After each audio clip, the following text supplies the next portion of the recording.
Hello, and welcome to The Fool and the Philosopher. The Philosopher and The Fool. Coming to you live from a shed, because there's a lot of hammering going on the roof of the house. So you may hear some dingle-dingle from some horses. We've made it as YouTubers, haven't we? Like, every YouTuber always... Have you noticed this? Like, every YouTuber seems to live in a construction site. Yep. And now we have joined that illustrious crew. So, do you know the sort of Mercedes CIA link? No. So Mercedes, they were one of the first car companies to have an electronic component to control their steering and brakes. Yeah. So kind of like Teslas do now, where they can like stop on ice instantly, basically, because they can react to the. So Mercedes has had that for basically the longest of any car. Yeah. A lot of journalists die in Mercedes crashes, and it has been demonstrated that Mercedes can be hacked. Huh. And these are journalists who are investigating the CIA. Huh. John Nash died in a car crash. Yeah. And so it's sort of... It does make you wonder. Like, I remember when he died, even, because it was 2015, I think. Huh. Or maybe 2014. But it was a taxi he was in. But another thing they could do is hack someone else's car to crash into you, so you could be walking down the street. Yeah. Theoretically. And the thing is, that's just conspiracy talk, right? Yeah. But the problem is the CIA has a really bad track record of doing this sort of thing.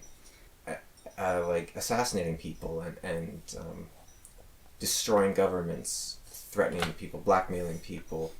You look at Epstein, who died, like that might have not been the CIA. Yeah. But you look at John McAfee, who said, I'm not suicidal, I'm in prison, but I'm not suicidal, and I've got tons of dirt on the CIA.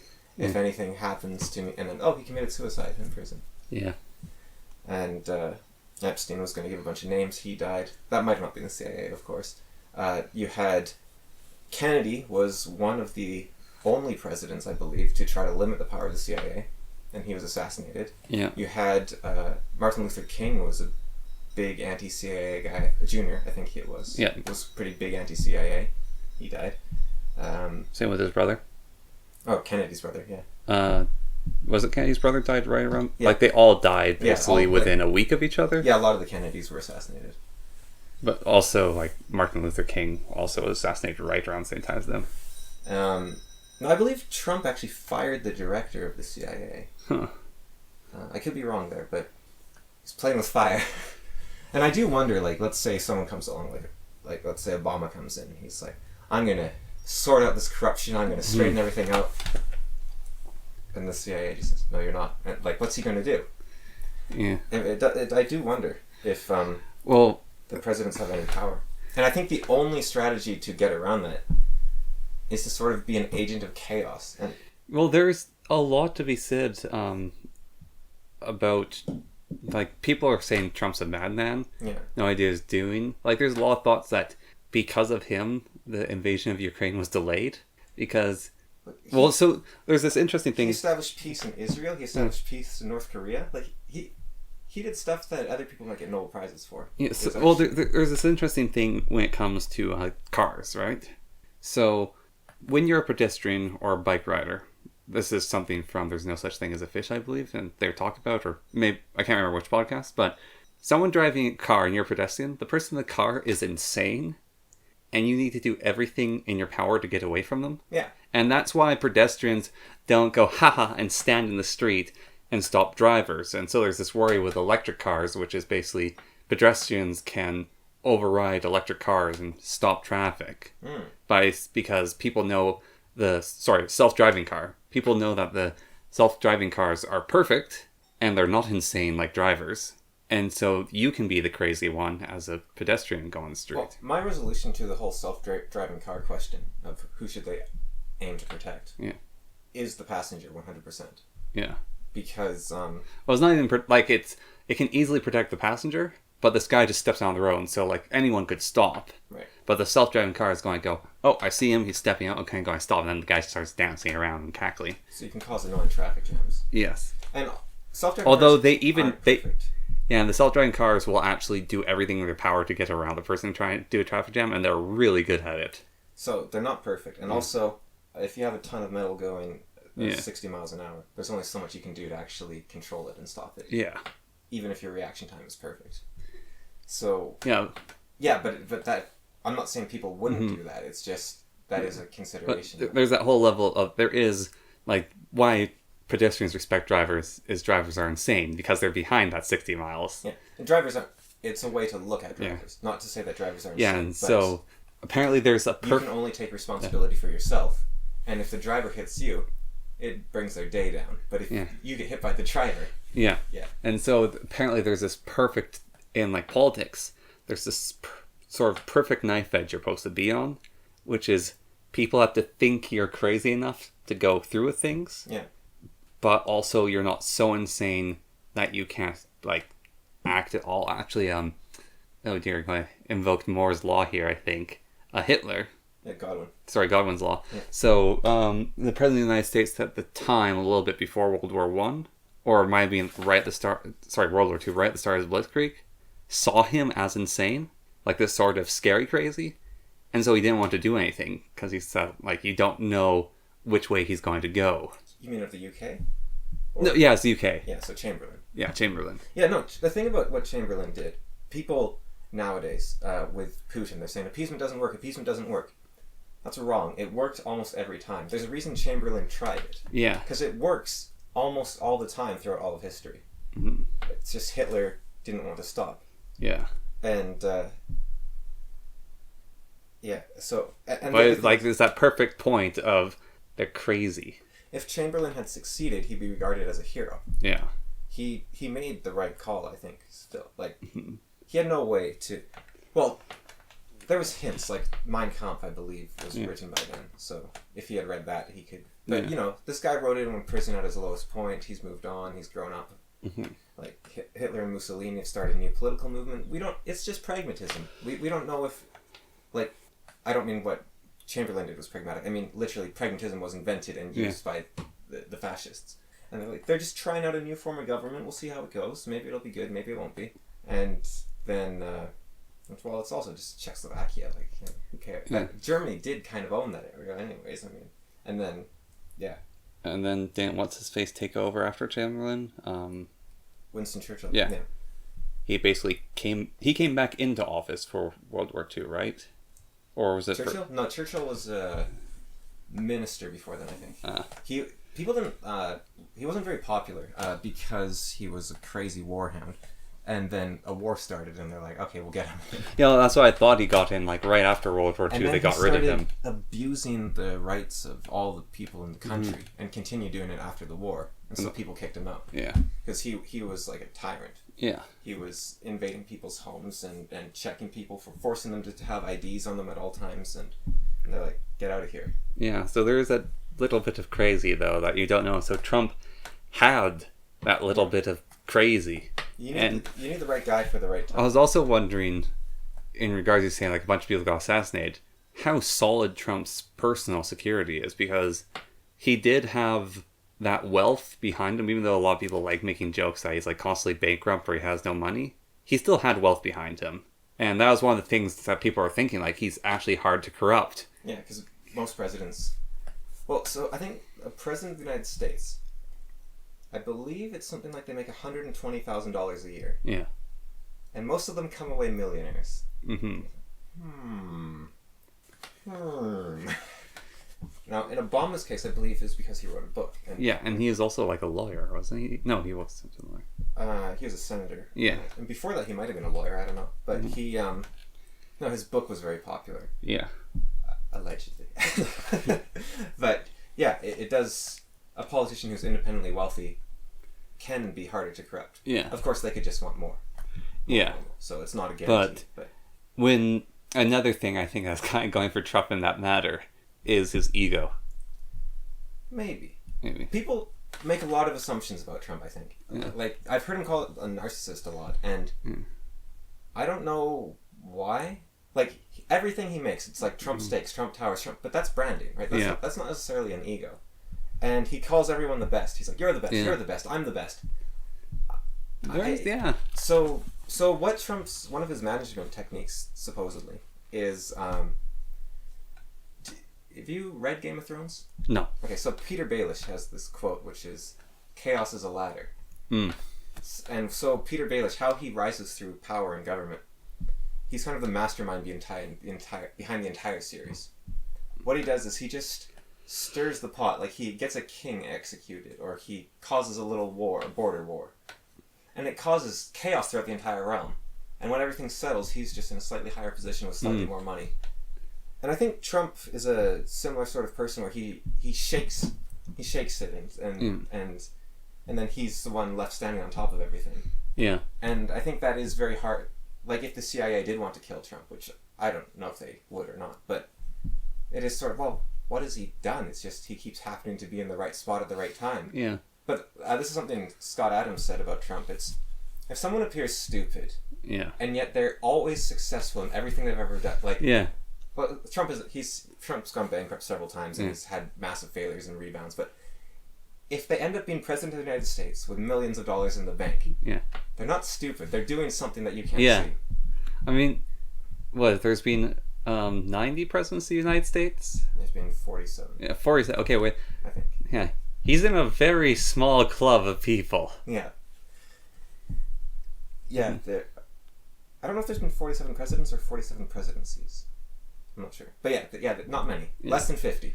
Well, I think they're presidents, I think, because there's been assassinations and replacements. Well, also 2 terms, 3 terms, that sort of thing. So, yeah. Does it sound good? Yeah. Okay. Yeah. So what else? Sorry, did you have something? Oh, it was something else on the matter of just some Canadian law, but what, C11 or no, old Canadian law. Oh. So I didn't know about this. I've had this thought for a bit. You know, it'd be nice to walk around with a longsword because it's self-defense. Yeah. But it's not the scariest self-defense. Yeah. But it's still like it gives you that edge of, do I want to tango with a guy walking around with a longsword? Or even just an arming sword. So, in Canada, it's completely legal to walk around with a longsword. It's completely legal to walk around with a gun, even a loaded gun, as long as it's not a concealed weapon. You could carry a mortar on your shoulder if you had the right licenses for it. Oh, Canadian gun laws are so stupid. However, in all of these weapons cases, you cannot use them for self-defense. Right. Because in Canada, we are not allowed to use weapons as self-defense. Yeah, because we have this idea of appropriate response, appropriate force. Yeah. Yeah. That's really interesting. So that allows you to have like costumes and stuff, especially as well. And be a hunter and carry your gun around and that sort of thing. That is... You know, as a compromise, it's not absolutely terrible. Well, it's like, there's this whole thing with police questioning. So, if you have a bat in your car, there's a self-defense advice from lawyers in Canada, which is, you want to have a bat in your car to defend your family, but also have gloves and a baseball with it. And then when the police ask you, why did you have this bat? It's like, well, I play baseball with my family. So you can't have any weapon for the purpose of self-defense? Not even mace. What about like a knife? Nope. Really? You have the knife in your pocket because you need it to like shave stuff or to cut meat. And then when someone attacks you, it happened to be the closest thing at hand that you could use to defend yourself. But it cannot be a tool of self-defense. Otherwise, you are going to jail with the person who attacked you. Like even mace. Yeah, that's a little silly. And it goes even further than that. So, in Canada, you think a workaround is we'll get really, really good at martial arts. And then I can fight unarmed. Oh, is it like... No, that's for police officers, isn't it? Where you have to announce, martial arts? You don't have to announce you have martial arts, but when you're in a self-defense court, a trial, they will look at, against the appropriate self-defense, and depending on your skill level in martial arts, so they'll say you should have been able to take them down with minimal damage. Yes, but there's this thing that you learn the further you get into martial arts, which, like, the better and better you get at martial arts, is if you ever get into a fight, the person's armed, you're not. There's more people than you, you're not. And, like, there's just one of you. Or it's run away. Like, you learn this in martial arts. However, there are situations where you cannot run away. You have to defend someone. And so it's like, oh, I can punch these guys, I can take them down. When you're a good martial artist, your goal is to eliminate every single target as fast as possible, and that means using excessive force.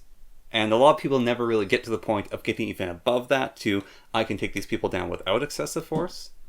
But the court looks at, and if you're like a black belt in karate, then you are a weapon, and you shouldn't have had to hurt those people, even though you're just a black belt in karate. Karate isn't even a non-lethal takedown type of activity. Yeah. Right, like... It's all good, it's just some notification. Yeah. Karate is... It's a meditation sport. Right, but it's... Like, if you learn judo, you actually learn holds, right? Yeah. But if you learn, like, Krav Maga or something... Yeah. Where it's all about, like, attacking the genitals... I mean... Well, the martial arts I have the most experience with is a form... Or Hawaiian wrestling. It's mixed form Japanese martial arts, so there is some karate in it, but it basically tries to incorporate all of them. And the teacher, he no longer advertises and he teaches somewhere else, but he specialized in ninjutsu. And ninjutsu is actually a brilliant self-defense art, because it's a martial art based on assassination.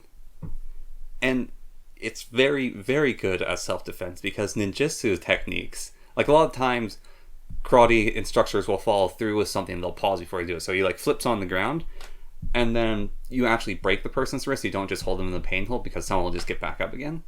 But what ninjutsu does is, after you struck and got the person into position, one of the most common follow-throughs is a knee or elbow right at the base of the skull. And that's to kill someone. Yeah. And, like, a whole bunch of ninjutsu techniques are like that. Like, one of the punches, so say strikes, is a stiff fingers. Like, you hold your hand out flat, stiff fingers, and you basically use one hand to deflect their arms, and then you stab them in the throat with your fingers. And these are very, very quick ways to end fights. Yeah, there's no, as far as I'm aware, there's no way to put someone in a hold if you're not bigger than them. Yeah.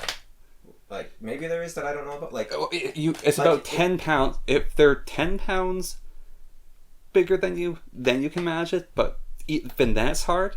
Like, you can do takedowns and stuff, sure. But yeah. you can't keep them there.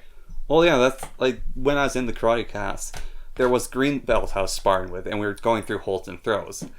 And we were trying to do this thing, which was a wrist lock. And she was attempting to, and I have very flexible, very strong wrists. And I was basically saying, this isn't working. And the teacher came over and like gave some examples like, oh, you should try this, try find this. So she went back to it. And it wasn't working. And so that was one experience I had. In a different martial arts class, someone was trying to do an arm bar on me.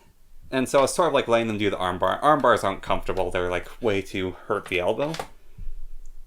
And so I picked her up with my arm that she's trying to arm bar me with. And it's like, so she's about 30 pounds lighter than me and had like a huge amount of leverage. But I just twisted my body slightly and then I could pick her up and I was in an arm bar. Even if you get a massive advantage, like threaten to dislocate their shoulder. Well, if they're coming at you, they're going to take the dislocated shoulder over losing the fight. Right? Well, that was even explained, one of the martial art teachers will explain this in the karate, so he was using me as an example because I really do fight back because I don't like giving people any ground, even in sparring. And so he's like, appropriate level to what they're doing, and this is hard. So he's like, okay, so with Connor here, so I've twisted him around, and he's still fighting back, he's still trying to get at me. So most people, I was like, all right, you're done, I have your arm twisted, and you understand you're done. But with Connor here, I have his arm twisted, he's still fighting back, so I'm going to bring my knee up into his face and see if that stops him. And if that doesn't stop him, then I'm going to force him on the ground and put my knee into Small's back. And if he's still fighting, then I'm going to break his arm. And so like the escalation of the person fighting back. I believe the idea is that we hold people's lives more valuable than assault or theft or something. I don't really know why we have these self-defense laws, but I think that might be the rationale. Yeah. So there's this American saying I've heard, which is great, which is, so you can say the Canadian response is, you shouldn't hold a person's life higher than your goods. Yeah. The American response is, I'm not the one that did that. It was the thief that did that. Because they're the one that said, yeah, this is worth my life to attempt. Even on that level. And so what we do, we also make the price in Canada for attempting to assault or steal from someone less bad, so you might be more tempted to do it. Well, so with the sword on my hip, not only is it a thing where I can defend myself with it if I need to, if I'm walking and a mugger's like, oh, that looks like a target, and they seize the person with an arming sword on their hip, that's going to make them go, okay, maybe the next victim is less willing to fight me. I wonder, would a sword or a knife be better for self-defense? It depends on when it starts. Like, if the person's walking up and just, like, the very common case with knife gangs where they walk up right next to you and start stabbing you, then a knife is better because of close and grapple. But if someone's trying to intimidate at the first point, and then you pull out the sword, that is something that someone's going to look at and has way more leverage and way more force than a sword. Than a knife. There's also, I guess, also the historical precedent is that an arming sword is for self-defense. Yeah. Like, it's a sidearm. Well, so an Italian guy, I've told you about this before, thanks to on the podcast, he wears chainmail under his clothing when he goes out in Italy because there's high crime rate. And so, if someone stabs you and you're wearing chainmail, it will ruin their knife. And in Italy, you actually aren't allowed to carry around swords. However, you can carry knives for self-defense, and it's like, carry the biggest knife you can. And so he's got like a Bowie knife at his hip when he goes out with his family, and he wears chainmail under his clothing. So in that case, if he could have a sword, that'd be better, because someone stabs him, the stab is not going to go through the chainmail, and he has an arming sword. So speaking of our weapon laws, they're kind of a joke, eh? Like, mace is illegal. Yeah. And there's all sorts of guns that are illegal. Well, so even but if the whole thing, women's self-defense, like, put keys into your hand if you're scared knife, the instant you take those keys and put in between your knuckles, it has become a weapon, and that has become illegal. So if you're scared and you're doing it, that is suddenly illegal. I think the other thing is, like, you carry a sword with you, right? Yeah. Yeah, this isn't my weapon, but if you attack me, I'm going to jail, and you're done. Yeah. Like, I think you can... Well, so there's another lesson that one teacher taught, and he's from, I think, Germany, actually, which is, it's better to be judged by 12 than carried by 6. Yeah, I've heard that a lot. That's an American saying, I think. Mm-hmm. Yeah. Yeah, so if you're allowed the weapon in the first place, it's a bit... I mean, why not take it anyways if you want self-defense? But the thing that's really dumb about our laws is... So mace is illegal, right? Yeah. Bear spray is almost expected to be carried on you at all times. Especially in northern and wilderness cities. Bear spray is the same stuff. If not in worse. A bigger canister with extra punch added to it. Yeah, if not worse. So, if you really wanted that sort of self-defense, carry bear spray with you. Mm-hmm. Our guns are banned on the basis of basically how scary they look. Like you can have a very deadly automatic rifle. Yeah, you could as long as it's not like black with little jagged bits, basically. Yeah, well, so it's perfectly legal to own a weapon called a Lynx in Canada. I've told you about before, and this is a gun that the bolt. So it's an anti-tank gun with a mag that attaches to it, and so the rounds, it can be carried by a person, doesn't need to be braced. The rounds can go through something like 5 steel plates that are fairly thick. It is a completely overkill weapon, and it takes you 1 extra permit to be allowed to carry this weapon, and if you can carry the weapon with that permit, you can walk with it. Now, we had the handgun law recently, which bans all handguns, like just blanket, I believe, so that one is actually banning guns. But a lot of our rifle laws are not limiting danger or effectiveness. They're limiting scary sounding names and imagery, basically. Yeah. Like, oh, you can't have a pump stock assault rifle, but you can have this I don't know, you can have a automatic anti-material rifle.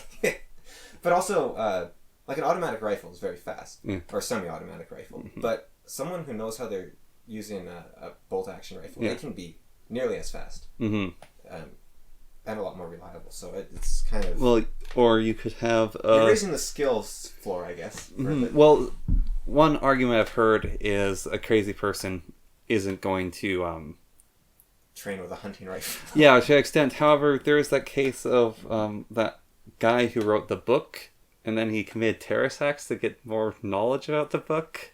And it's a shame because the book's actually half decent and he didn't need to do that. What book's this? I can't remember, but he did bombing things. Like the Unabomber or someone else? It wasn't the Unabomber. Like the Anarchist's Handbook? Or... No. I can't exactly remember, but it's still... Like, there's certain things...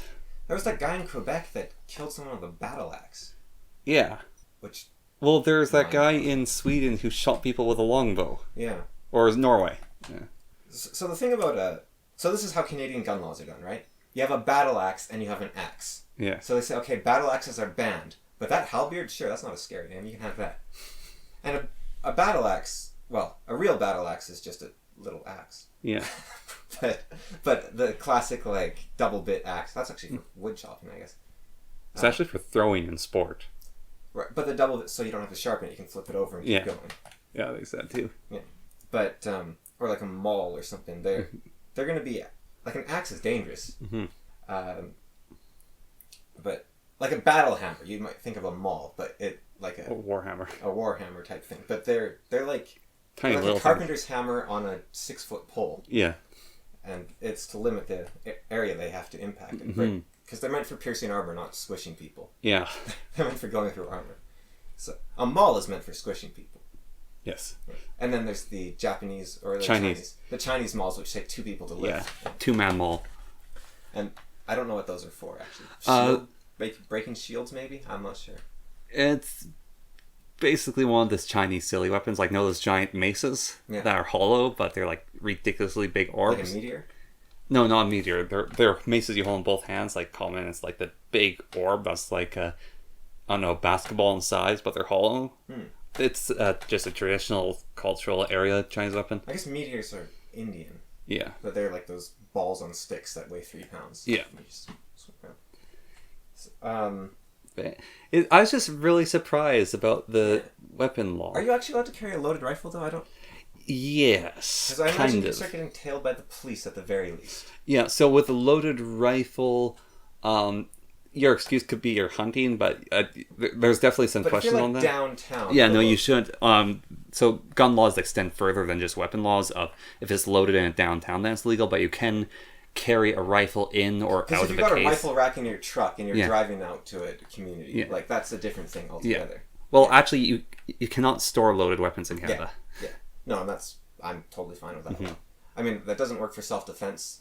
Like, maybe being allowed to store a loaded handgun would be good. Yeah, well, the thing about that is most Canadians who own guns and they want to defend their property, basically every single one of their guns follows the law with being in, like, a gun safe that's locked, and then their ammunition's locked in a different safe.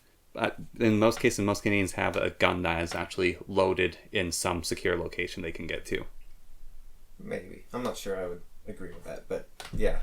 I'm not saying most Canadians, but most Canadians who have a gun to defend themselves with.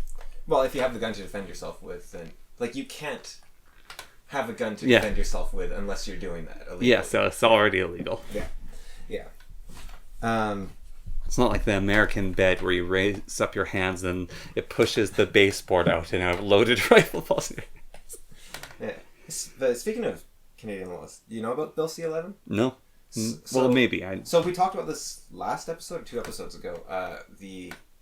What are they called? The Canadian Radio Broadcasting Transmission Regulation, whatever it's called.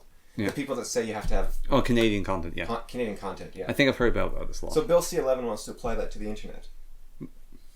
And... that sounds difficult for people to apply with.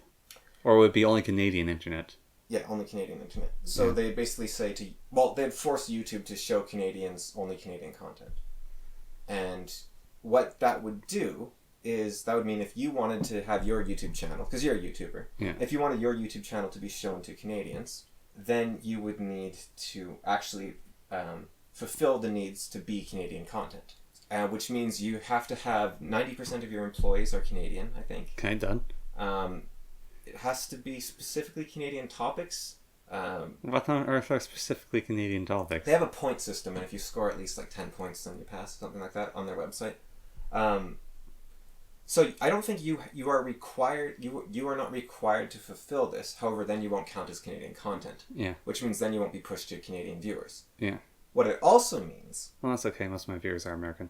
But there is another downside, which is that what's he called? Smuto, Ordinary Gamers. Yeah. He pointed out, so take Linus Tech Tips, who's Canadian. Yeah. And take, like, Louis Rossman, who's American. Yeah. And let's say their content's identical for terms of the value you get from it. and you're a Louis Rossmann fan, and you really like computers. Yeah. And so YouTube's like, this person likes computers. Okay, so we have to show them Canadian content. So we'll show them Linus Tech Tips. Mm-hmm. And so you go, oh, I don't like Linus Tech Tips. Like, nothing against the guy. Yeah. But I'm not a huge Linus Tech Tips fan. So I'm just going to look up Louis Rossmann for this instead. Yeah. What that means is every time... Now, this is theoretical, because YouTube hasn't actually revealed how its algorithm works. Yeah.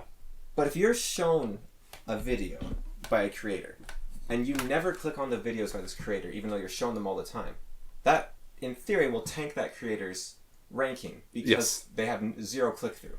Yeah. Every time they're shown that. Yeah. So what that means is what Linus Tech Tips might have to do is ban his videos in Canada so that doesn't happen. Mm-hmm. So to specifically not become Canadian content. So what's interesting, so when they were talking about passing this law, do we have a time limit or something that you're worried about? Or? I'm just making sure everything's running. Okay. It's the time limit of the amount of power we have. Yeah. And so I'm checking the power rating. Yeah, and how is it? It's good. Okay. It's just sometimes it can drastically drop with computers because their projections are never accurate. Yeah. Well, it's Microsoft. So, so the companies like CBC and No. We've just got CBC is the main one. Yeah. There's a bunch of other ones like television networks, but Yeah. CBC is basically the only one. CTV. I think that's American. Is it? I'm not 100%. That Sierra might be Canadian TV? television. Maybe, yeah, maybe it's CTV. The one in Vancouver. Yeah. Yeah. Anyways, I think they're called CTV. They already obey all these regulations, so they're going to be pushed to Canadians on YouTube now, essentially. So what happened was, this is crazy. So you have the liberals, the progressive, globalist, like, oh, everyone get along, whatnot. Right? You have the conservatives, like, rah, patriotism. Mm-hmm. We support the military. So the voice of the people, the liberals, who have the NDP's support right now. Yes. So like the liberals aren't necessarily the voice of the people; they're kind of the voice of money. But now they have the NDP's full backing, so now they've become the voice of the people. How annoyed would you be as an NDP voter? Suddenly you're a literal voter. Like, that just doesn't seem fair to NDP voters. The NDP, they are nothing like I have no idea what they're doing. They're just bowing to the liberals for. I have no idea. Singh is an awful leader. So what they have going on is they brought in. So when you try to pass a new, what are the C bills? Citizen bill, social bill, whatever they're called. Yeah. You need to bring in representatives from the affected community. Yeah. So the liberals brought in 12 media representatives whose job is representative. So it's like, here's the CBC representative, here's the CTV representative, here's the Vancouver film industry representative. It's based on representation in the party, I believe. So the conservatives were allowed to bring in one person. Yeah. They brought in a YouTuber. So it was 1 to 12 or something like that. And they were like, yes, well, this will be... So, totally biased because... So you have the voice of the people getting the big fat corporate bribes or just interest going. And then you have the our people saying, no, we don't want to force on Canadian patriotism, we want to let it be natural. And you have the liberals that are all like, oh, globalism, they're like, we must restrict Canadians to only Canadian culture and Canadian stuff. Man the borders, guard them well, we're Canadians. Foreigners go to hell. I like that. Man the borders, man the well. Foreigners. So, the liberals are pushing super hard for this like patriotism, nationalism, and the conservatives are like, no, the little guy, the YouTuber, is going to be affected by this. So the bill passed. Now, Canada has actually a system I quite like, which if you pass a bill, you have to pass it like 4 times. Yes. Also, after you've passed the bill, the government can get sued for it. So that's a 5th defense on that. So this bill was like announced like maybe 2 years ago max, but it was like really quickly passed through. It has about 50 amendments or add-ons. Yeah. So it's just this massive like, we want mainstream media to do better. Basically, that's what the bill is. It's just we want to boost mainstream media and crush all the little guys because we love Canadian business. So we'll crush all these giant corporations. We're for the little guy. You know what the crazy thing is? You've got this party that's all like, socialism, yay. And they're the ones that are in bed with the corporate overlords. And then you have the conservatives that are like, yeah, small business, raise yourself up by your bootstraps. And they're the ones that are actually fighting against corporations. Like, it's so political. That's it. It's nothing to do with ethics or morals. Yeah, well, interesting end of that. So the conservatives, by virtue of not being the ones in power, have become the party of morality. Yeah, well, so one of the things that the conservatives have witnessed, especially in the past few years, is the CBC hates them. Like, they're not that kind to them. And so there's a race going on right now in the Conservative Party for new leader. Yeah. So one of Pierre Poilievre's promises that if he becomes prime minister, he's abolishing the CBC. And why he's doing that? Because he had an interview and they're asking him, he's saying it's really, like the interviewer was saying, it's a little dangerous saying you're going to do that because then they're going to attack you nonstop. And he's like, they're going to attack me nonstop anyways. So we are playing ball. Yeah. I'm going to get rid of them. The thing about... No, you don't need to abolish the CBC. Just stop funding them. Well, that's why I say... stand on their own feet. That's what I meant by abolish, is he's going to stop government funding entirely. They will crumble if you stop giving them funding. They're awful. I heard them flat out lie the other day. They were talking about Roe v. Wade in the United States. Yeah. And the announcer... this was not an opinion piece, someone calling in. This was the announcer talking about the story. It's like... All right, story of the evening, and women's rights have taken a big blow in the United States. Wow. Just flat out lied. So Roe v. Wade, I don't even know if you know about it. I do. But it is I've heard nothing nonstop about it for the past 2 days, given the location I've been in. Huh. BC? Vancouver. No. They're not American. I know! But also the gun laws in the States as well. People can't stop talking about that. I have this very close friend who's a lawyer. Yeah. And this was interesting. He was up like a month or two ago. Yeah. And so we were hanging out, and we were talking about the Amber Heard case. Yeah. And we were talking about how ridiculous it was. But we were also saying, because he's a lawyer, and I've done jury duty, and I've taken law class. Yeah. And, I'm not an idiot when it comes to law. I might be an idiot to a lot of other things, but not law specific, at least for a small portion of law. I'm aware that law is a system of rules and precedent. It has nothing to do with morality. Law is this very...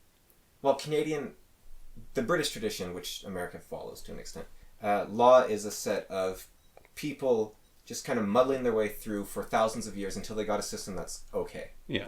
And what that means is no single lawyer, judge, juror is allowed to have basically any input into the law. The only thing that happens is you try to interpret it to be as exact to what law is already written as possible.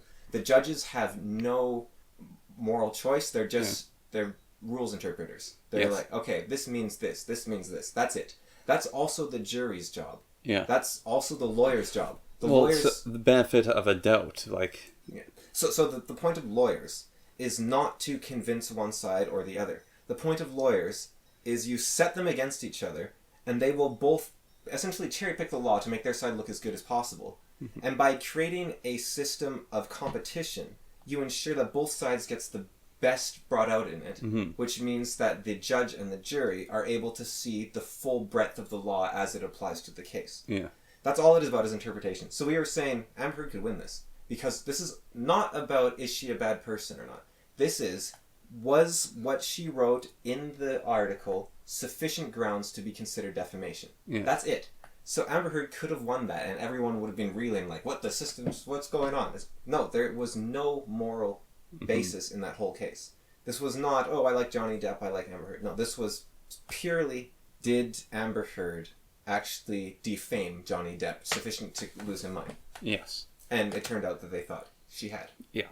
Because, he got fired from Warner Brothers, so, yeah. Disney, yeah. And Warner Brothers. Because he was doing Harry Potter as well. Right, yeah. So Roe versus Wade, the question is, can the state enforce laws in that domain on the entire country? Because the United States is not like Canada. Except for Quebec. The United States is 52 countries and a couple territories. Yeah. That all follow a central governing board lightly. And they also follow all the amendments. But each state is essentially its own country. Yeah.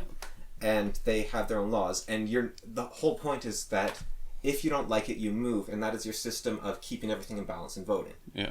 That was the foundation of the United States to make everything run smoothly. You can test out various laws in safe environments without causing a civil war, without causing massive disagreement, without grinding your country to a halt.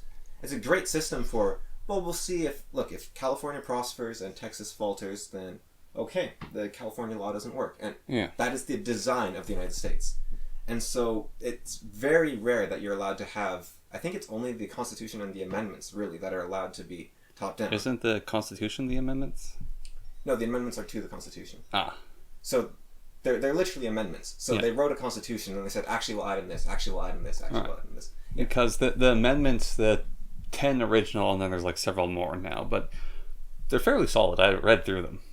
Yeah, well, there's things Although one of them I feel like needs updates because it's $20 of damages. Well, and at the time of writing, $20 damages is like closer to $2,000 of damages. Although it's kind of nice in a way. It's like $20 of damage. Well, you did $20 damage to my car, so thus the court shall proceed like this. So, yeah, I don't know American law that well. Mm-hmm. But the whole question was it legal for the Supreme Court to make the judgment they did back in the 80s or whenever it was? Yeah.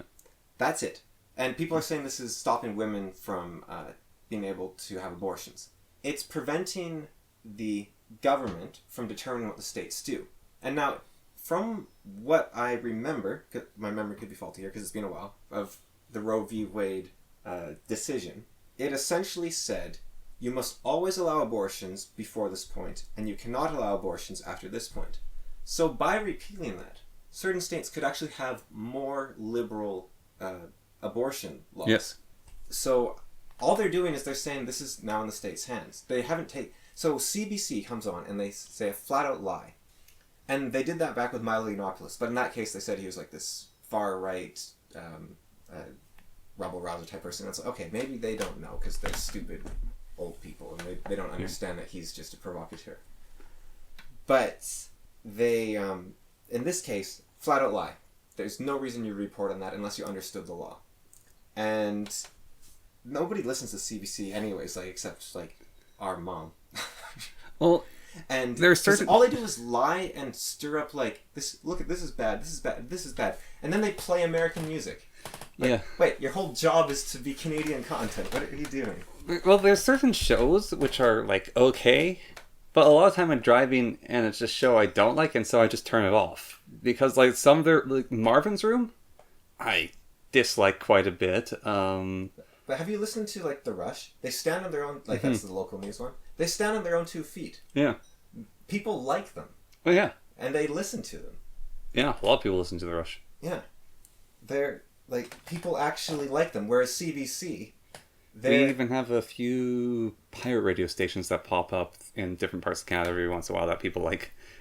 And we have like native broadcast. Those might actually be funded by the native governments, but they are. Yeah. So, but that's native government. But that's the Canadian native propaganda. I mean, like if they want to do that, propaganda doesn't have to be bad, right? But it is native propaganda, and they're better than CBC quite a bit as well. And half the time you can't understand them unless you speak that specific or nation language. But they're a way to keep their language alive too. So they're saying this is worth our money.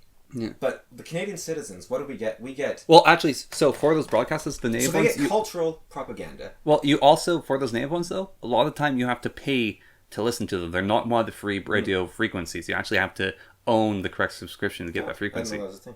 Yeah. CBC is state propaganda. They work for the government, and they're trying to push a political message, whereas the First Nation ones are trying to say, let's keep our culture alive. We want our music to stay around. We want our language to stay around. We want our stories to stay around. That's a totally different reasoning. I've always thought if I ever ran for Prime Minister, it would be on the platform of not funding the CBC. Because I just hate them. A friend of mine, her whole family works for them. And I talked to her about it. She said, my parents would lose their jobs. I do feel bad about that. Like, that would suck. But also... Why would they lose their jobs? Well, their job sucks. There's that thing. Like your parents are very skilled at what they do, Why don't they go work for the Rush? Yeah. There's this whole thing, I remember way back in elementary school, I think it was around the time of Canadian election, like we were just talking about in class, and I was talking about, at the time, I quite liked the Green Party. Yeah. And this girl got really mad at me because her parents work in the mining industry and like they own mines. And it's like, then my parents won't have like their job to run these mines. And I said, good, because these mines are useless. Well, it's not nice to have anyone lose jobs for any reason. Yeah. I don't think it's good at all. But I didn't really like her all that much. Doesn't matter. Yeah. It's not good for them to lose their No, jobs. it's not. But I don't think that can be the determinant on what you view as right. Whether or not you yourself are correct. Like, the Green Party, at one point I believed in, and then Elizabeth May left, and now, well, I don't know if you saw their platform in this latest election, but it was just like, it was as bad as the NDP. Like, racist, like, we need this many black people, and CRT, and all that sort of stuff. Maybe not quite CRT, but I think it might have been. It was not... I quoted it out, actually. I don't know if I have it here, but they're bad now. Yeah, no. That said... It was the first time I didn't vote for the Green Party. The problem, the Green Party people, like, most of the people are still decent, like the representatives. Yeah. So, when the vote was had for the MPs for Bill C-11, it's completely partisan. So, NDP and Liberals said yes, and all the Conservatives said no. Yeah. The two Green Party members... We're split? One said yes, one said no. So they're actually thinking for themselves. Yeah. Which I really appreciate. No, the party... That is funny because there's two kinds of people the Green Party attracts. It attracts, like, la-ti-da, oh, I love animals and nature, and everyone should just get along. And it attracts hardcore conservatives. Yeah. Because they're like, we need to keep this land so we can keep farming and hunting it and not lose all our wealth and just kill our future generations. Yeah. And so the Green Party is the only real conservative party in Canada, except the leadership's a mess. Yeah. So you, like, on the local level, our local person here, I forget her name, but she's actually decent. Like, she's this really no-nonsense lawyer, and she says all this great stuff. It's like, yeah, but if I vote for you, then your leader gets in. Yeah. It's such a shame. Thankfully, we had a really good second option last time we were here, so that was nice. Because he was, like, the only person I'm aware of in Canada that stood up to the vaccine mandates. Well, there's also the... Well, besides the People's Party. Yeah. And the Green Party did at first. Yeah. And so did the NDP, actually. But the NDP fell in line quickly. And then the Green Party... exploded. I don't know what happened. They exploded. The funny thing is, Elizabeth May left. And they put this crazy witch in charge. It's just... awful. But then the crazy leader of the Green Party didn't win. And Elizabeth May, who's retired, just kind of sitting there, still won her seat. Also, I like Elizabeth May because she sort of puts her money where her mouth is. Well, like, remember she's been arrested a lot. Remember when she got drunk at the gathering and started insulting all the other leaders of the parties? Yeah. Back when that happened, I was really disappointed in her. But looking back, I'm like, you know what? Yeah, they deserve that. Yeah. Look, the amount of time she's been arrested as well for a political party leader. I like interesting politicians that are not just these. So the next book in my Gollum series is one called Roses Have Thorns, and I don't know if you've heard the saying like, "Oh, roses have thorns," but people are like, "No, but thorn bushes have roses." That's not what I'm saying. When I say roses have thorns, I find roses are my favorite flower. But if they didn't have thorns, I don't think they would be. Because I like things with a bit of edge. Yeah. Because then they mean something.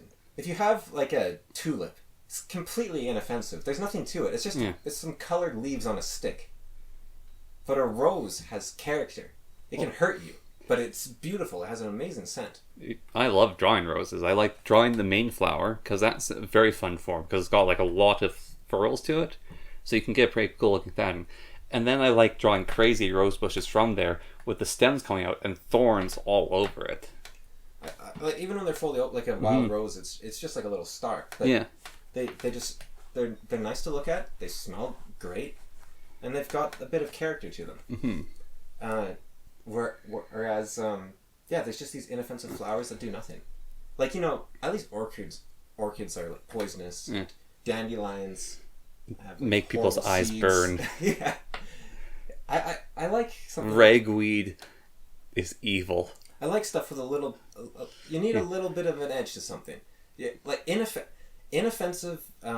So there's this guy I watched called Indie Gaming This Week or something. Clemmy Indie Gaming, something like that. But he does a section of like cozy games. Yeah. There are these really inoffensive games he calls wholesome. I do not find them wholesome. They use color palettes and Dicey Dungeons? Yeah. That sort of thing. I find that art style offensive. Yes. Because it's so saccharine, so sickeningly sweet, that I can't stand to look at it. It doesn't say anything at all. It's like, oh, I don't want to hurt you, I don't want to offend you. And Dicey Dungeons is some of the best of that kind of thing. But there's way worse, like corporate style. I forget what it's called, but do you know what I'm talking about? The people with the weird bulbous arms and yes. Everyone hates it, and they hate it because there's nothing to it. It's meant to be an offensive. Well, corporate music. Yeah. So for our project, it was a school project. We decided what we need because basically the class was creating propaganda, and it was so much fun.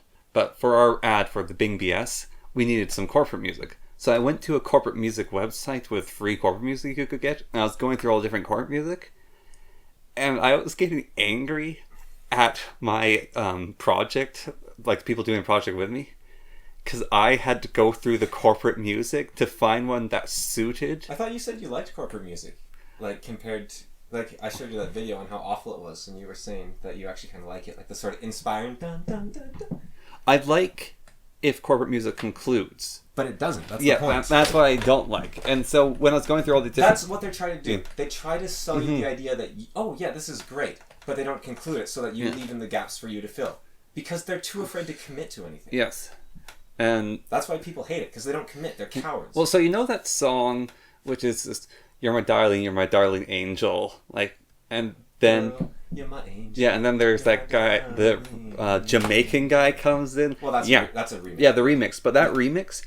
It's way more popular than the original. And why it's so good... Because it does something. It took a massive risk on having that singer with his style. What's that anime you showed me about the Hungarian pop singer?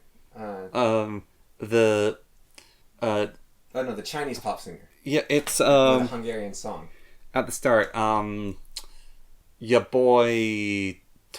it's the Chinese general. Yeah. So that is based on... the theme song for that anime is great.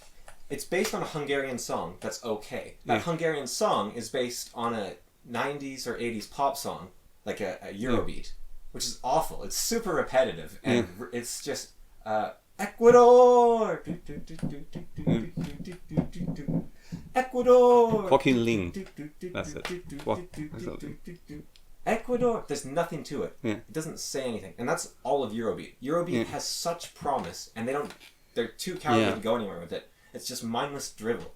And I actually really like it when Eurobeat it's Japanese-ified, because like even Caramel Dancing, like it is a Swedish song, and it's sort of Eurobeat style.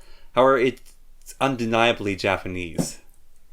Well, when people remix these songs, they often do actually improve them. They not always, but they add something to them. Yeah, I mean, Eurobeat songs, like certain songs you try to remix or cover, like Zombie, no one can really do Zombie. Well, covers are different. Yeah. But no, when people take a clip from a song that's just super repetitive and they add a little to it, suddenly it becomes much better. Well, so even that anime, though, that it's from, is the biggest leap, but it's made it immensely popular, and they have like a ton of remakes of popular songs that they do in Japanese. But alright, so we're going to do a reincarnation anime. Okay, yeah, that's pretty box standard. The guy getting reincarnated is going to be the Chinese general, the Chinese tactician from Romance of Three Kingdoms. Okay, it'll be kind of cool to see him in a modern setting, like giving him access to the modern military. And he is going to be a music manager for aspiring Japanese musician trying to get onto the pop idol scene in Japan in the further world.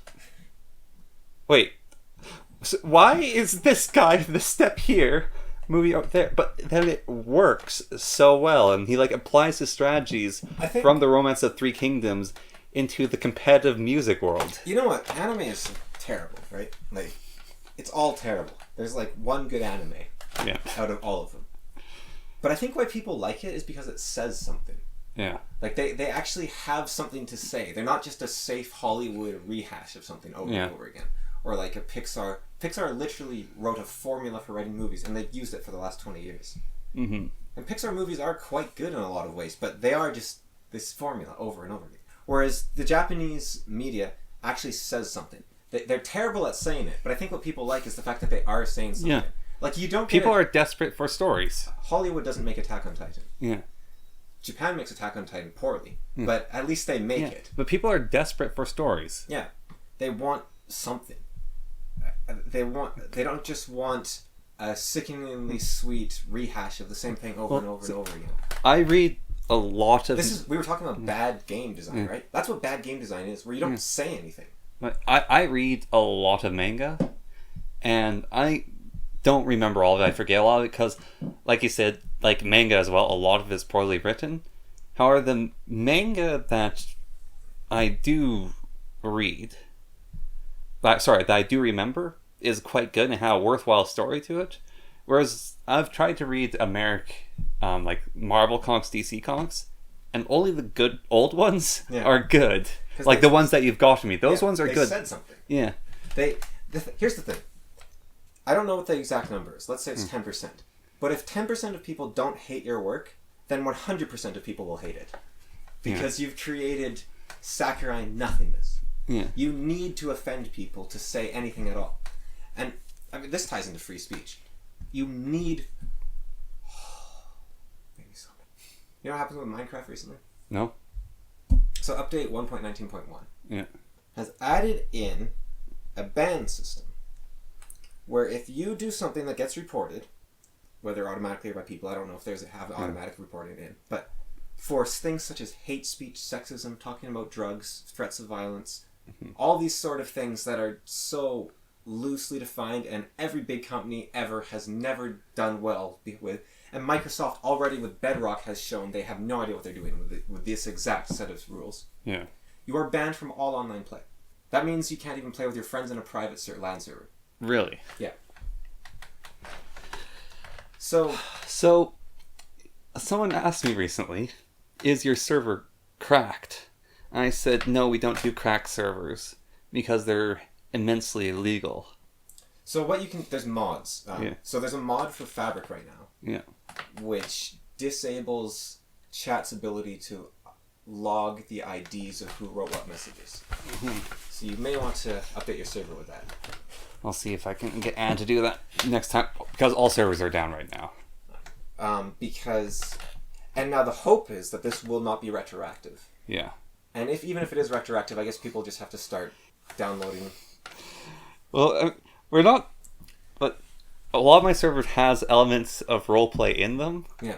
And it can get quite spicy with people. Like, they can, because, like, literally the last one is a war. And it's a war between vampires, werewolves, wizards, and vampire hunters. Have you seen China? China is, like, dying right now. Yeah. Like, they have Let It Rot. Have you heard of that? Bailan, I think it's called, or Bailan? Yes. This idea that you can't do anything, so you might as well just let everything rot. Yeah. Not even burn, rot. Just sit there and let it ferment and decay.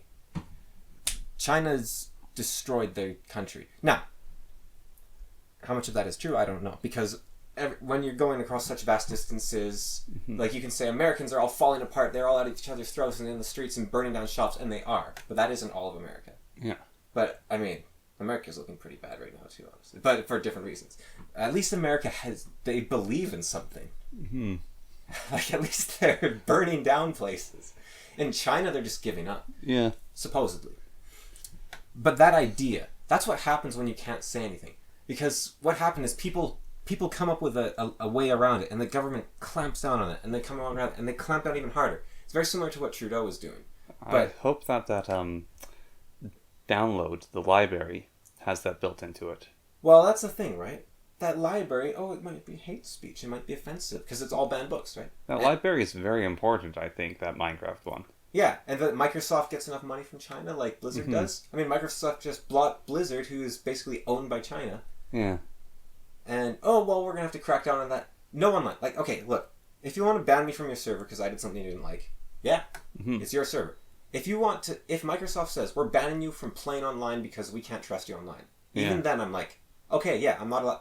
But if I can't play with my friends, you have effectively taken a game from me that you didn't own back when I bought it. Yeah. I bought it 10 years ago, and I agreed to a set of rules for that game. And then they did this very sneaky thing, actually. So, oh, we don't want to support the Mojang account, so switch over to Microsoft account. Oh, and we have these terms of conditions for the Microsoft account. Oh, so now you don't own the game. Oops. So, but either way, you were going to lose access to a feature, right? So it's kind of, I mean, maybe not if you did it the right way around, I don't know. But remember when I was singing Phil Spencer's praises last episode? I don't think he actually was the guy that bought Minecraft. I think that was Microsoft itself. Yeah. So, come on, Phil. You gotta change that. Yeah. Please, Phil. So here's the crazy thing, right? 2 of my favorite games of all time were both created by Notch. Age of Wonders 3 and Minecraft. Yeah. And both of those companies got bought by a larger company that then invaded the privacy of their users and took the game away from them. Yeah. Like, you could no longer play online on Age of Wonders 3 unless you agreed to all of the spying that Paradox is doing.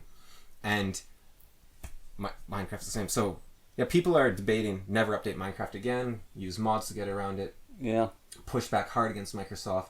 Well, using mods is just a way to push back against that. Yeah, but yeah, thanks for bringing that to my attention. I'll have to talk to both my mod people about that. But it is... Oh, it made me angry. Because... So my Kindle, I got a message on it recently. We are no longer supporting the store for this generation of Kindle. So can you buy stuff anymore? I have a physical object in my hand. Yeah. That you are taking away from me. I'm never buying a Tesla because 5 years down the line they're going to press a button, it's going to blow up because you can't own stuff anymore. These shoes I got, right, are almost as damaged as the shoes that I replaced them with that lasted 12 years without barely any damage. My winter boots are more damaged than the boots that I replaced them with that were also 10 years old. Nothing is... The more companies virtue signal about saving the environment and all the stuff they're doing it for it, the more they make products that are designed to fall apart in a year and then you have to buy the new one. It's become entirely consumerist. And I hate it so much. Yeah, the shoes I have, I feel a little smug in a slight way. So the last pair of shoes I had lasted me 7 years. Yeah. And some people say they didn't last you 7 years, they lasted you 5 years, and you're wearing corpses for the last 2 years. Yeah. But I have the exact same brand, exact same style, exact same make. So. And these are still in good condition. The Merrell Proteus 1 is the best shoe that has ever been made in all of history. These are the Merrell Proteus 2 because they discontinued the Proteus 1. And do you know why they discontinued the Proteus 1? Because they were good. Yes. That's the only reason I can think of. Because essentially, anyone that bought a Proteus 1 never bought from them again. Because they're like, well, these shoes are perfect. So... Why would I ever buy another shoe? Because what I did was, when my shoes, after like 10, 12 years, I was like, yes, another please. I went directly to Merrell's website. I was like, Proteus 1. Like, sorry, we don't sell those anymore. I would be a customer until the day I die if you kept making those. Yeah. They were perfect. So, my headphones I wear, those big green ones, the pair I have right now is actually a different pair than the old one because one of the headphones failed. But those are like Xbox Turtle Beat headphones. And they are basically indestructible compared to a lot of other headphones. And that last pair I had, I got secondhand from a friend. I couldn't use it for like 3 years while I was airing out from the smoke damage. But then I used it for about 7 years, it feels like. Wow. And they were good and served me that whole time, super comfortable. And so when I found another pair of them, it's like never opened before, but they're no longer in production. But still, it's like, it cost $79. I was like, I'm going to buy that. Because sure, I could buy a pair of headphones that cost $40 or $20. But the proof of this thing cost me $70. Yeah. It's so worth it as a product. Or because they're indestructible. My first laptop, the Inspiron 15,000. Yeah. 1500 series. Not the 15,000Z, what you had. Yeah. No, the original Inspiron 1500. They are, like, its CPU was better than any CPU I've seen since, I swear, in some ways. That thing, I could run Skyrim on that thing, and I didn't think much of it. I was like, oh, I can barely run Skyrim, but I'm playing Skyrim. But then I got a computer that's like twice as powerful, and it can't run Skyrim at all. And then I get a computer with a CPU that's, like, on paper, like twice as fast, and it can't run Minecraft as well. Yeah. My new computer, which is probably 10 times as powerful, now does feel better. Yeah. But that's what it took. Mm-hmm. Like, and apparently CPUs, they do vary based on the silicon and all sorts of things. So I guess I just got the God CPU in that thing. But it didn't break. It never broke down. It was perfect. I ended up dropping it, and that's what broke it, sadly. Yeah. Well, even proof product. So that computer you're talking about, the Spyron Z or whatever. Yeah. So in my carrier backpack, which is designed to carry backpacks, but laptops, but I don't think the designers understood that you have weight on the laptop and it damages the screen. It's terrible carrying it. So in a case, I was carrying the laptop recording right now. I was carrying it carefully inside that thing. Yeah. And then I constantly checking out and check to make sure there's no damage. I was really worried it's going to get damaged. I'm not going to carry it in that again. But the back of this laptop is made out of steel, and so is the framing. And this is a very, very tough little computer, just physically. That's why I think that might be part of the reason I switched to a safety razor. That wasn't what I was thinking entirely at the time. It was just way cheaper. But also, even if Gillette goes full evil, and they want to make all their future safety razors bad, well, mine's never going to break. It's a chunk of steel. What are you going to do? Mm-hmm. And if it does stop working, I can make one. They're not... Well, I'd get a friend to, probably, because I don't like welding. But they're not a complicated object at all. No. They're a brilliant idea, but once they came up with it, it's super easy to do. Yeah. Unless, Astra or one of the razor blade making companies, I don't know how you make that worse. They shatter after one pass. Well, even so, again, I was listening to that thing on self-driving cars, and it's driving cars will become a thing of the past. So one of the funny things is I've been watching a show on Amazon Prime, and all those shows I like on Amazon Prime, I think it's the best show on Amazon Prime, and it's called The Grand Tour. And do you know what The Grand Tour is? You've told me a little bit. Yeah, it's a car show.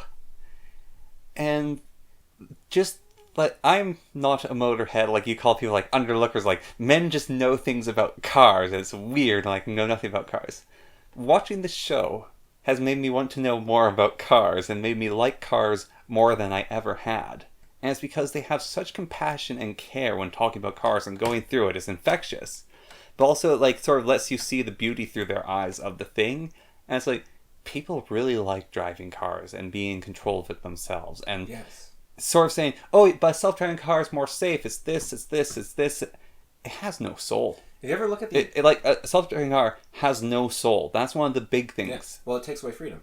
Mm-hmm. So if you look at the Tesla, it's actually beautiful. The design, they are amazing. Not just the outside. The inside is amazing. Yeah. They don't have a gear shift one because they don't need one. Electric cars have a belt, which does all the gear shifting automatically. Yeah. And not automatically in the sense of an automatic car where you're not in control. It's automatic in the sense that the motor just spins faster. Yeah, there is no need. You don't have to worry about gear shifting. Mm-hmm. But the problem is Tesla has all this garbage on top of it, the self-driving and all the computer systems, and you have to pay for a subscription to have a heater in your car. They have microtransactions in Teslas. You buy the luxury car of luxury cars, $60,000. Boom.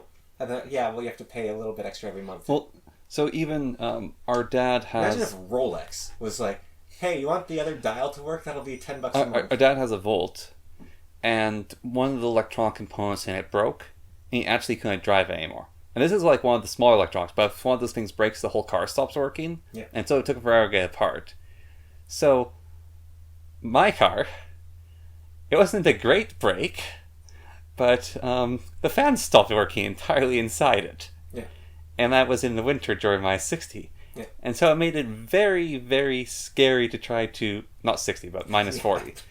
I'm just saying that because I was driving. It made it scary to drive because the windows fogged up a whole bunch of stuff.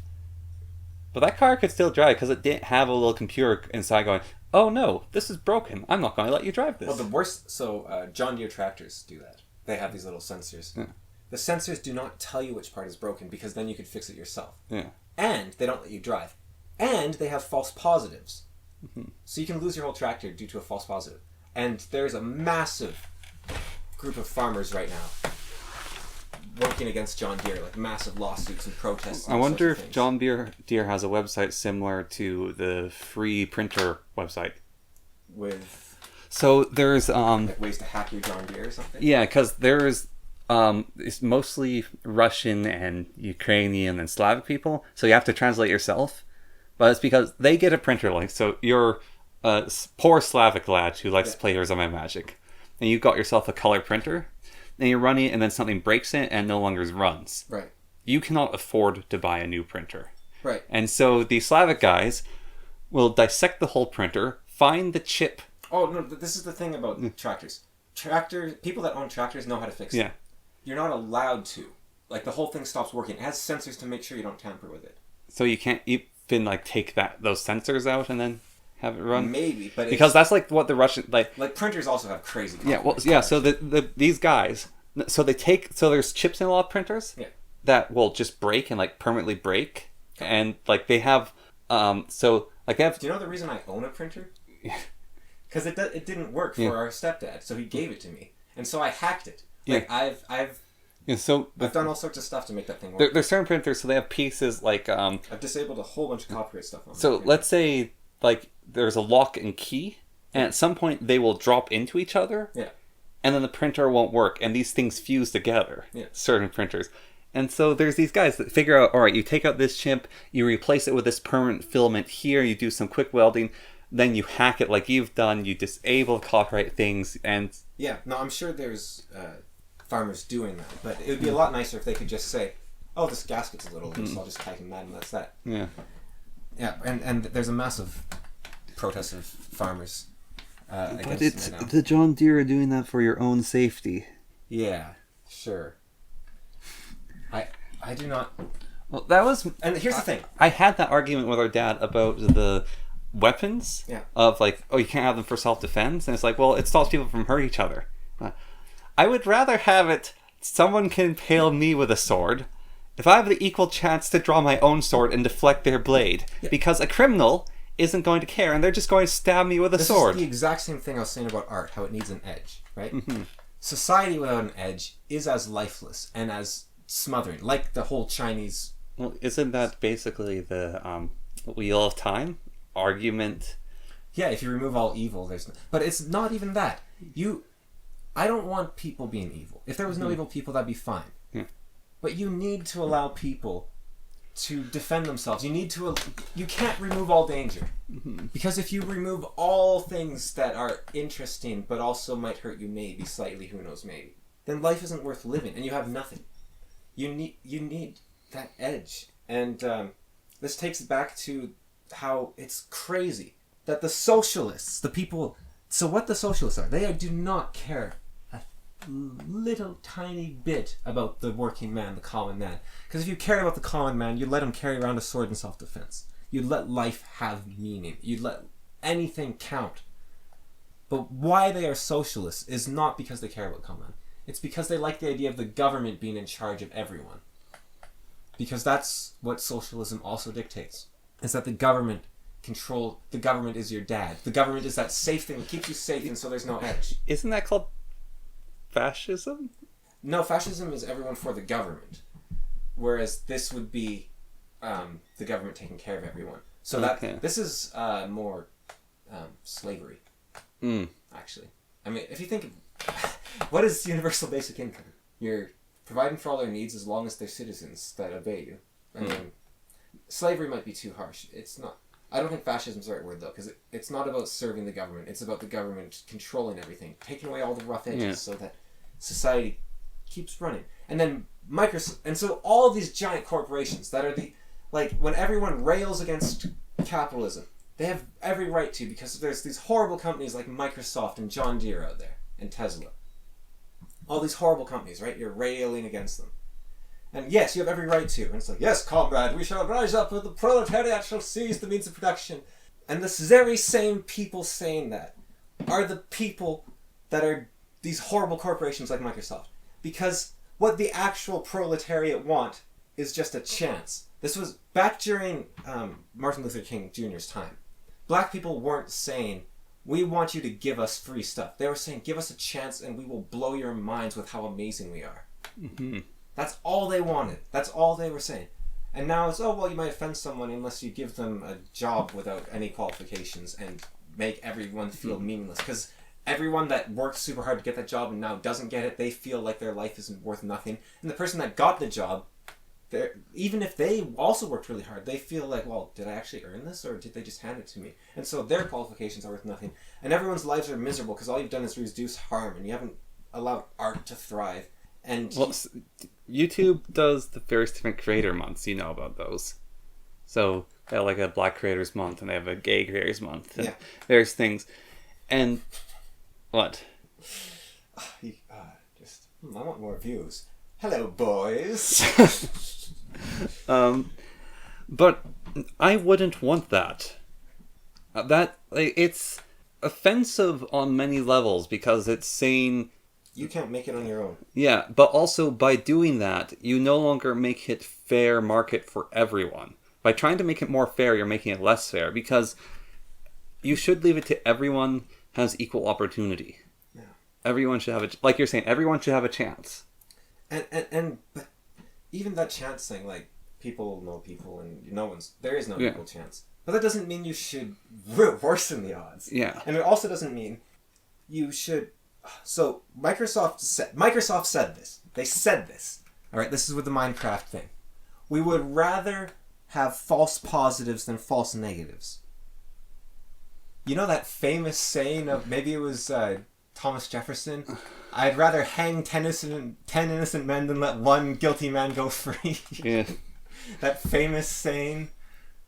Wait, no, sorry, it was the other way around, wasn't it, Microsoft? Disgusting Irish company. I think they're Irish. Probably. But it's... Oh, how dare they?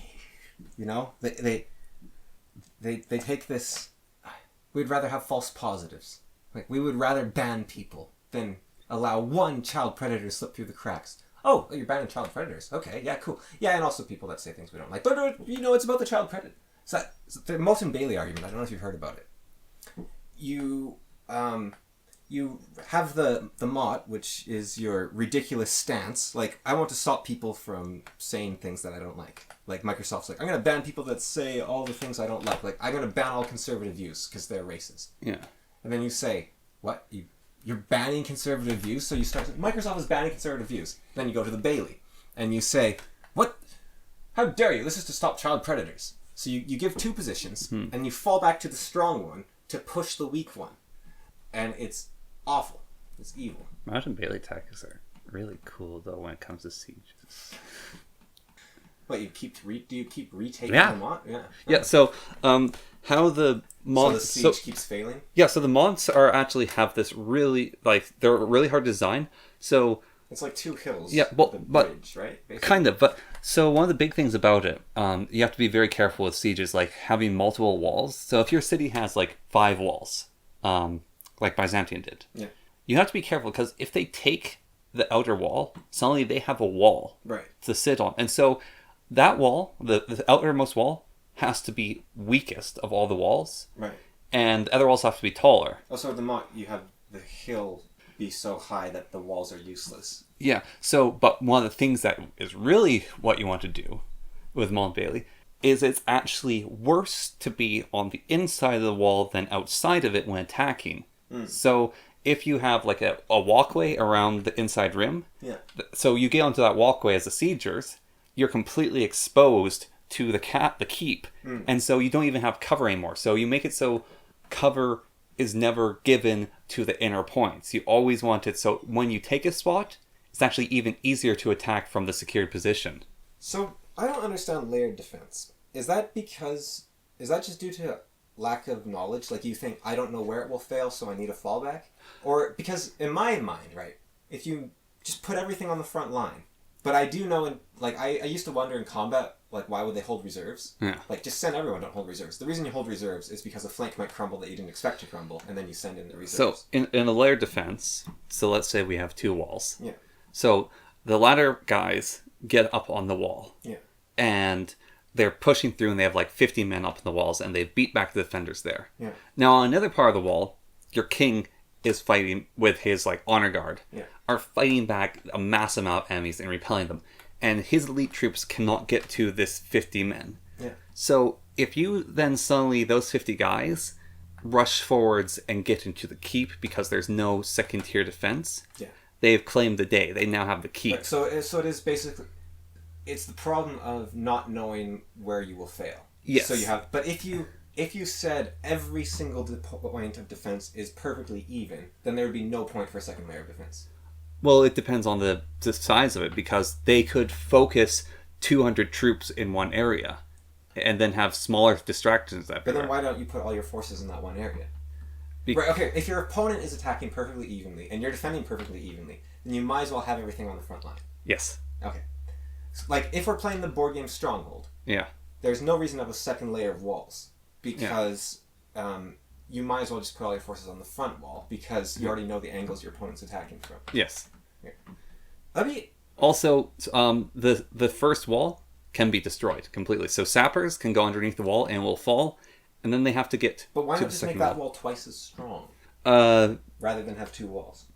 Because it expands the size of a killing field, and logistically is easier to make 2 20-foot walls than 1 40-foot wall. This could also just be a strategic difference, or tactical difference. In our approach to tactics? Or I think the general approach to tactics might be a defensive mindset based on lack of data, right? Yeah. Whereas when I play Risk, I play to win. Yeah, so... But also, again, it is easier to make 2-foot wall, 2 2-foot walls than 1 4-foot wall. Right, but when I play Risk, let's say, right, a lot of people will have defended choke points, whereas I will put all my forces in one area, and I will crush every single army I come against. So when you play Heroes of Might and Magic, especially against the AI, and they have all those annoying guys running about, do you focus all of your troops into one hero and use them as a wrecking ball? Yes. Have you played any of the campaigns? No. So in the campaigns, if you focus all your troops into one wrecking ball, you're going to lose them, because these annoying little guys are going to be wriggling about everywhere, capturing all of your cities and resources. And then you take them back with the superhero. And then while you're taking them back, another point is getting attacked by all these wriggling little guys. But your superhero is never losing troops, because he has so many troops that he wins every fight with 0 casualties. But your opponent is expending money every time they take one of your castles. So, in these campaigns, especially Craig hacks, you're on the back foot the whole game. But you bleed your opponent by allowing them to take your towns. You lose 7 troops, they have to take 2 rounds of arrow fire, and then you attack them, and they can't retreat because they're in a city. Pow, pow, pow.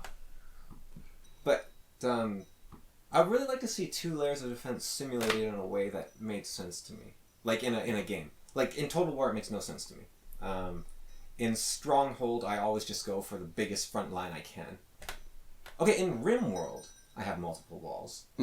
With a gap between them, because the gap confuses the AI. And it confuses people. But why would it confuse people? Oh, the other thing is, if they shoot a mortar, it has an area of like 3 spaces. So if I have 2 one-thick walls with a gap between them, only one will blow up. But if I had a double-thick wall, both of them would blow up from a single shell. And so there's things like that, like I was saying with the sappers. Yes. Your whole wall collapses with sappers, and you don't know there's sappers there, so that's one of the things. But if your first wall collapses, then you realize they have sappers, and so you deploy boiling mercury into the areas where they might be. And a first wall could be a good way to establish a perimeter, and then a second wall could actually be your strong defense, because it's a smaller wall is always going to be stronger. You have less spots to defend, and all your people live in between the 2 walls. So actually in RimWorld, I have a basically indestructible base with a single point of entrance, but then I have a large wall around that, and an even larger wall around that, so that if my people are out and about, they can get to safety. And then if I'm in a siege, I still have a large area. But if the siege is really strong and breaks through, then I can go to my nearly invincible base. The problem is it's not clean. Like, the multiple walls it's very hard to like do the math for how valuable it is. Well, so Minas Tirith, you take the first indestructible wall. Yeah. Then you have to fight up the longest staircase ever, and each layer has another wall. I think another thing about and let's say you have a giant portal gun from Portal. Yeah. It can get you through any wall, guaranteed. You've used up your super weapon. So they plant their munitions in your wall and blow it up, and now they Grom breaks through your wall, but then it's stuck outside the gates because it's too big. And now you've lost your Grom. A very common gate design, actually, is it's two L's put together. And so the battering ram goes through the front gate. And it can't fit down. Yeah, it can't fit because it has to make two right turns. And so it can't get to the second gate. And so people have to go through that. Right. And then it's full of murder holes. Right, and the people, it's no problem to walk through on a normal day because you're not a big, fat, giant battering ram. Yeah. Huh. And then you don't... And also, when you're walking through an ordinary day, you're not worrying about soldiers dropping boulders on your head. But in Minas Tirith, right, instead of having a bunch of walls... I mean, the walls are invincible. Why not make the gate invincible as well? The gate was invincible. Oh, Grom's just that strong, eh? The Witch King blasted it with sorcery. Right. There's actually... Why not have a second invincible gate? Those things ain't easy to make! But then the Witch... You can only cast a spell once. So the Witch King wastes his spell on the first No, the Witch gate. King could cast a spell to destroy both gates. Right, but what if he didn't know about the second gate? There might be a morale component here. Yeah. Imagine you bust through after 10 months of fighting the enemy's wall, and there's another wall. Well, that is actually one of the components. There's this scene in the, what's it called? The Stone of Farewell, I believe. No, it's the Dragonbone Chair, where a city is getting sieged. And it's meant to be an extremely strong city. And they actually, the enemy keeps taking the walls, and then they repel them from the wall, and they take the wall, and they repel them from the wall. And they get more apathetic, the siegers, about the whole situation. And then the whole army marches away from the walls. And I'm like, oh, we've won, we've driven them off. And then basically the Dark Elves show up. Anyways, the evil elves show up. And they have a bunch of sorcerers. And one of the sorcerers walks up to the gates. And he just places his hand against it. And the whole front gate collapses. And then the army rushes in. It would have been handy to have a second gate in that situation. Yeah, but why not just have twice a gate? Yeah. But well, it's inconvenient to have people go through twice a gate every day as well. If you have to open the gates of Minas Tirith, do you really want two of those that the citizens have to No, I just mean double thickness of one gate. But I think the main reason is just to account for lack of knowledge. Yeah. If you have perfect knowledge, you only need one wall. Well, what's the thing every military mind has always wanted? Yeah. Intelligence. Yeah. So yeah, if you have perfect intelligence... Why do you think the United States military is one of the strongest in the world? It's not... their guns are better, and a lot of their equipment is better, and they have better training. But the main reason is their logistics. Yeah. But intelligence is different, though. But yeah. Well, they have intelligence as well. Mm-hmm. They have a great intelligence. Mm-hmm. But yeah, it's... So if you have Odin defending a city, right? I think he only needs one wall. Because you could say, well, what if the King's Guard isn't able to reinforce? But he will know exactly how many troops to put here. What if they put all 200 troops at this point? Well, he'll know about that. So I think Odin would actually benefit from only one wall. And also not having reserves.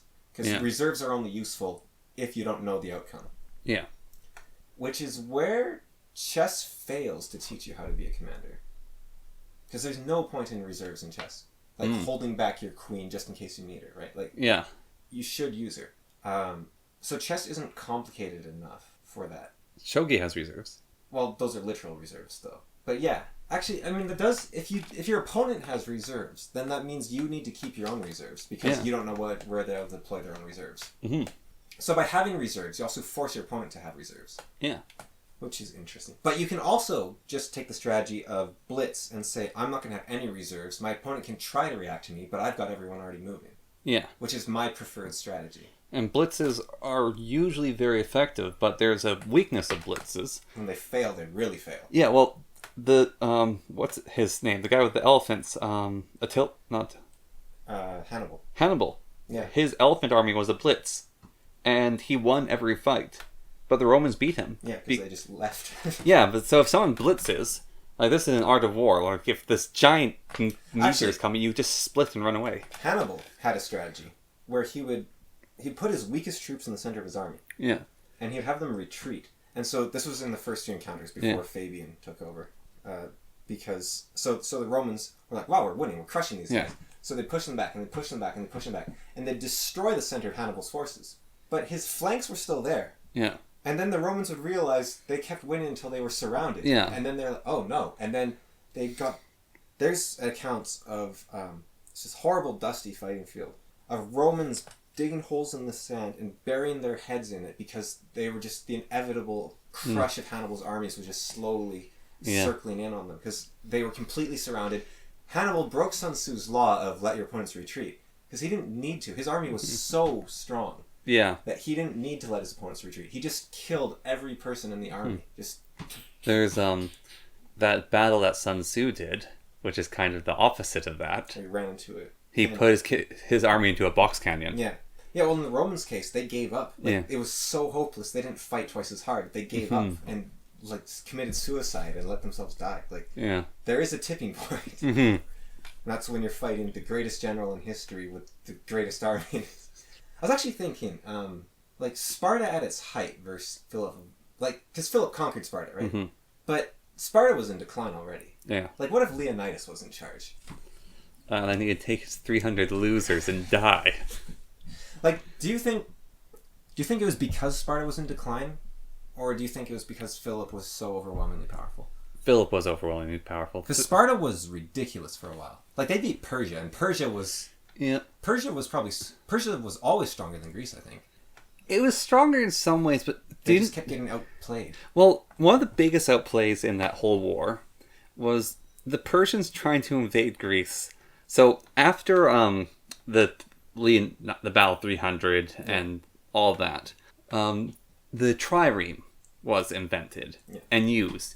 And so there's these tons of naval battles that the Greeks won. And so the Greeks had a trireme with, I think, 60 men in it. And that's about as many as they need. Yeah. And they were fighting ships with 1,000 men in them. However, the Persians were in troop transport rafts, and they didn't really understand warships. And triremes were basically just big battering rams for sinking ships. And so you would trireme your opponent's ship, and then you had this very tall boat, and you'd have a few Greeks on top to poke the Persians back into the water. And so there's 3 major naval battles where the Spartans, Athenians, and I can't remember the other group, basically wiped out the Persian navy in these 3 decisive battles. And their boats were way smaller and they had way less soldiers. And after that, there was an agreement between all the Greek city-states that they must always keep a navy of a certain size to a certain extent. And then much internal politics at a certain point made all those boats get screwy in their location. And then Philip of Macedon swept across all of Greece. Well, that was why Leonidas went to help. Who was it? Sparta? I don't know. But that's why Leonidas went to help, right? Because the Greeks were not ready. Well, the Greeks were not. Well, the Spartans were Greeks, but the Greeks were not united. But they had an agreement: we will work together against Persia. Yeah. But then the other Spartan king was like, I don't want to help them. And then Leonidas was like, but we got it. And he's like, no, we're not going to. I'm going for a walk with my bodyguards. Yeah, just going for a little walk. It's a couple days. Yeah, the 3000 movie doesn't really show that. Yeah, the 300 movie doesn't really show that it's Does it not? No, it doesn't. They don't. It's sort of like this is all the soldiers he has. I thought it did it with some politics stuff too. They do a bit. The second movie though actually shows the trireme scenes. Second movie. Yeah, it's not called 300, but there's a second movie in the series. And so that's just... It's based on his wife, and she actually built the ships because they're told by a seer that the Greeks need to build ships to beat the Persians. And so they have these epic boat battles of basically triremes destroying the ships. And then there's the giant... The second movie's about the Greeks pushing back against the Persians. Yeah, so there's this giant warship with all the immortals inside it and the elite king. And then a bunch of crazy Greeks attack the only warship with their triremes and start tearing it apart. And then they're jumping onto the warship, taking all the important people and the immortals, then jumping back onto the triremes. It's actually pretty fun because it's 300 but with boat battles. So it's called Coat of Arms. It's a Sabaton song. Yeah. And I didn't know what it was about. because it was showing images of the Spartans, but then it was showing a bunch of World War II stuff. And I had no idea what was going on until I realized it was about the Italian invasion of Greece. And so there's a really interesting story, apparently. I don't know if it's... Someone said it's a joke, so I'm not sure if it was ever... Like, it's just like a sort of propaganda joke type thing. Yeah. But what happened was the... Mussolini thought conquering Greece would be really easy. Yeah. And so he said, I'll be in... Thermopylae? No, wasn't that crazy. No, he said he'll be in Athalopolis or whatever it's called. Anyways, I'll be in big city. Yeah. In time for my afternoon coffee. Yeah. Several months later, as the joke goes, a Greek barista who's captured by Italian soldiers on the front lines goes to the Italian, like, I need to talk to the Italian commanding officer. He goes to him and he says, tell Mussolini his drink's getting cold. And, how's it bad? Like, we have about 30 minutes. Yeah, let's end here. Okay. Yeah. Well, we have an hour, but I was saying we have 30 minutes. We could hours. Yeah, but let's be safe. Okay.